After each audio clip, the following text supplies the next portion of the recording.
Good evening sir. मेरा नाम ऋतिक है। मैं बीटेक 4th ईयर का छात्र हूँ। कंप्यूटर साइंस मेरी ब्रांच है।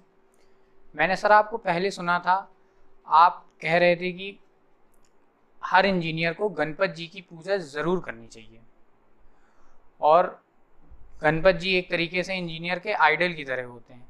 तो सर क्या कारण है कि एक इंजीनियर को गणपत जी की पूजा ज़रूर करनी चाहिए? देखिए, जब आप गणेश जी की आरती करते हैं तो कहते हैं एक दंत दयावंत चार भुजाधारी, मस्तक सिंदूर सोहे मूस की सवारी। मूस की सवारी, कभी इस चीज को ध्यान से समझने की कोशिश करिए। मूस की सवारी का मतलब कहीं ऐसा तो नहीं कि उस समय उन्होंने कंप्यूटर बना लिया हो और जो माउस है उसका कर्सर मूव कराते हो, जिसकी वजह से उनको मूस की सवारी कहा जाता है। एक कहानी जो प्रचलित है कि गणेश भगवान को क्यों प्रथम पूज्य बनाया गया, उसके बारे में अगर मैं आपको बताऊं तो उसमें यह कहा गया था कि भगवान शिव ने यह कहा कि जो संपूर्ण ब्रह्मांड के 7 चक्कर लगा करके सबसे पहले आ जाएगा, मैं उसे प्रथम पूज्य बना दूंगा। तो आप ये समझिए कि सब लोग गए अपने अपने वाहन से। कहा जाता है कि भगवान गणेश ने अपने माता पिता के चारों तरफ चक्कर लगा करके और उनसे कह दिया था कि आप ही मेरा संपूर्ण ब्रह्मांड हो। इस कहानी को जरा, आप इंजीनियर हैं, होने वाले हैं, इस कहानी को जरा इस तरीके से देखिए। कहीं ऐसा तो नहीं कि उस समय भगवान गणेश ने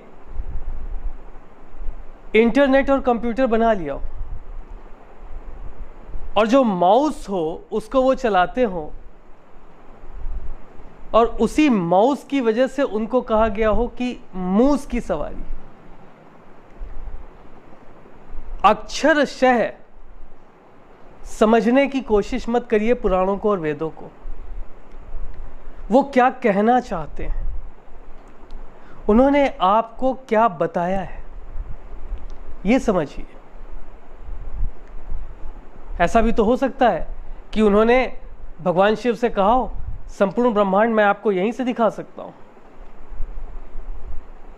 उन्होंने उस समय इंटरनेट और कंप्यूटर बना लिया हो और जहां जहां उन्होंने माउस का कर्सर किया हो, उन्होंने ये कहा हो कि ये देखिए ये भारतवर्ष है, ये देखिए ये आर्यावर्त है। तो हो सकता है कि हम उस चीज को ये समझ रहे हो कि माउस जो जीव है उसके ऊपर वो सवारी करते थे और हमसे पहले वो लिटरेचर किसी और के हाथों लग गया हो और कंप्यूटर का आविष्कार हो गया हो। तो आज जितने भी इंजीनियर हैं जो सब के सब कंप्यूटर, माउस और कर्सर को मूव कराते हैं, उन सब में कहीं ना कहीं भगवान गणेश की आभा विद्यमान है और वो गणना उनको प्रथम पूज्य बनाता है। आपको अपना मकान बनाना हो, आपको इंजीनियर की जरूरत पड़ेगी। आपको फैक्ट्री सेटअप करनी हो, आपको इंजीनियर। तो प्रथम पूज्य तो इंजीनियर है ही है, इंजीनियर ही प्रथम पूज्य है। और आप ये समझ लीजिए कि उसके अंदर भगवान गणेश की आभा है। इस वजह से मैं कहता हूं कि इंजीनियर्स को विशेष रूप से गणेश भगवान की पूजा करनी चाहिए। ठीक है।